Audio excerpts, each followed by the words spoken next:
Greetings, welcome back to Pony Panels. It's been a bit, seeing that the comics have slowed down for the holiday season, and considering the channel has too, but don't worry, in 2017, we're picking up the pace and picking up the quality in a big way. And we've also got a new business venture, as it were, for all those that are going to join me there. Hello and welcome. This is your first proper review. For that being, my name is Nirvana Sparkle. I've been doing reviews of different stuff for about 7 years now, especially My Little Pony material for 3 of them.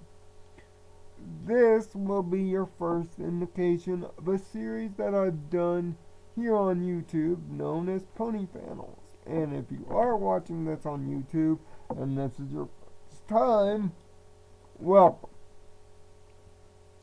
Glad for you to join in.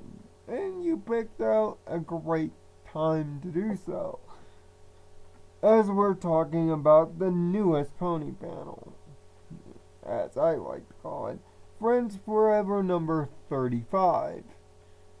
Having, well, one of the most obvious Friends Forever pairings in the history of the entire comic. Twilight Sparkle and Starlight Glimmer. Now, I have made it a case that Twilight's my wife, and I have shown no bones about it. And every time that Twilight is a star of a comic, my eyes light up. But especially to have Starlight Glimmer make her Friends Forever debut is also a plus.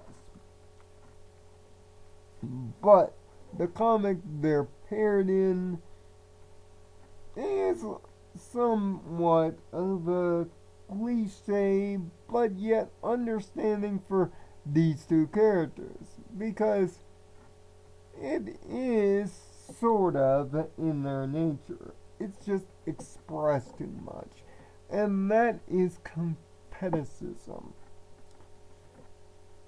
The whole comic setup is that after a day and after some times of some heavy friendship lesson gettings, Starlight just wants to kick back with some spell books and relax.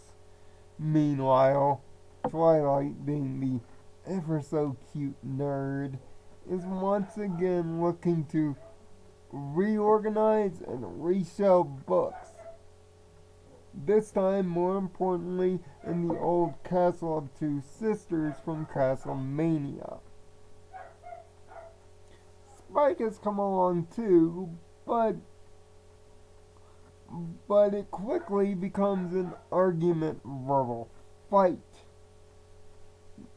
as the argument escalates and escalates. Waits the I'm better than you side of each character shows up. But it just so happens that Spike has a problem of his own. He can't beat the Sniffles, but there is a specific reason why. Because of magical vines.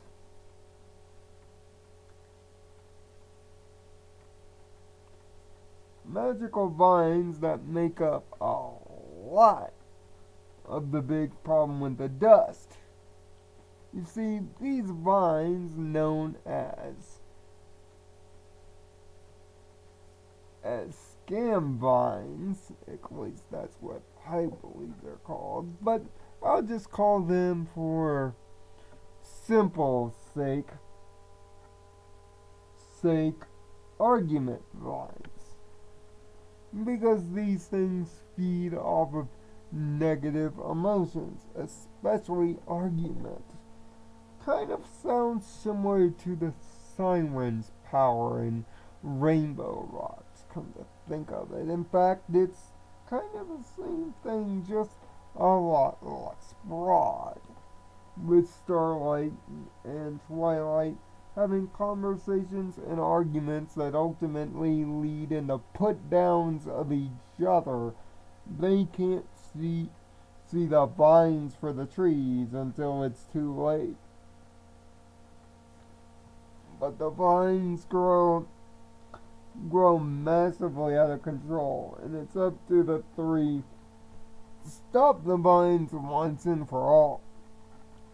And it's only when they stop fighting each other, arguing each other, and start working together, in harmony, that the vines end up being trimmed down and taken care of. The comic book's art style is kind of similar to other comics in the Friends Forever series, with this bright, poppy, almost overly cartoony look. Although Twilight has been in this form of animation before, Starlight hasn't, and it doesn't really look all that well. Plus, the basic I'm better than you competitive storyline has been done a million times before. But there's some nice and yet simple callbacks in the comic, and of course the moral of putting your strengths together, although you do have things that you lack, is an important moral. Putting aside competitive nature for the good of the team or the family or for the good of all.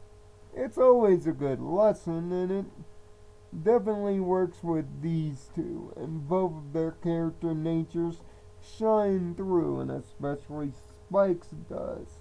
And there's a nice turn by Aloysius, who doesn't get a lot of page or screen time on the show, sadly, but thankfully is utilized quite well here.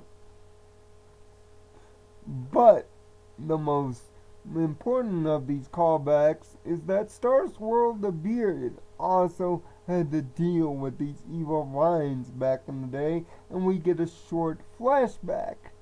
Also, to make reference to Star Swirl, the first words of the spell that Twilight used to become an alicorn back in Magical Mystery Cure are rechanneled here in a way to bring the comic's final panels to fruition, which is a nice continuity nod and a throwback.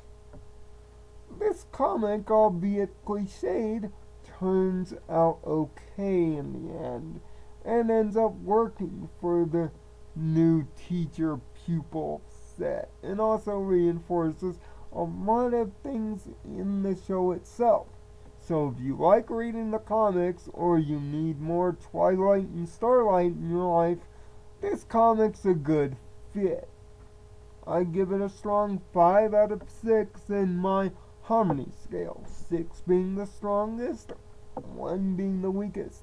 For those new on the other channel, for those that have watched before, you know what the deal is. So tell me what you thought of Friends Forever 35, and whether you would love to see the pairing again. And also, if you also know the proper name of the vines, you can also correct me there. And also, check the links in the playlist to get subscribed to the channel, or to check out the Pony Panels playlist and the previous review of the previous Friends Forever comic. Until next time, I'm Nirvana Sparkle. Find peace in your own Nirvana, and thanks for watching.